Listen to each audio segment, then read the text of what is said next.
महिला प्रदेश अध्यक्षपदावरनं आता शेवटी राजीनामा झाला. हा काही स्वतःहून दिलेला राजीनामा नाहीये, हा जबरदस्तीने घेतला गेलेला राजीनामा आहे. आमच्यासारखी लोक, सामान्य माणसं, आम्ही सगळे मिळून जेव्हा लढलो तेव्हा राष्ट्रवादीला जबरदस्तीने हा राजीनामा घ्यावा लागला. मुख्यमंत्र्यांच्या निर्देशानंतर त्यांनी आयोगाचा राजीनामा दिला आणि काही ना जनाची ना मनाची कसलीही लाज न बाळगता इतके दिवस ते त्या पदावर राहिल्या आणि शेवटी आता फारच आक्रोश झाल्यानंतर शेवटी हा राजीनामा घेतला गेला. खरं तर मला सुनेत्रा पवारांकडनं अपेक्षा होती की त्या राजीनामा लवकरात लवकर घेतील, पण तसं देखील झालेलं नाहीये. त्यामुळे आता राष्ट्रवादीला खूपशी महाराष्ट्राला उत्तरं देणं गरजेचं आहे. ही सुरुवात आहे.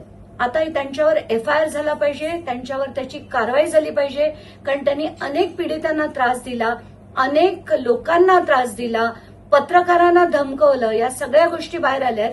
त्यामुळे यांच्यावर कारवाई नक्कीच झाली पाहिजे. तर पहिलं FIR आणि मग कारवाई हीच अपेक्षा आता आम्ही करतो.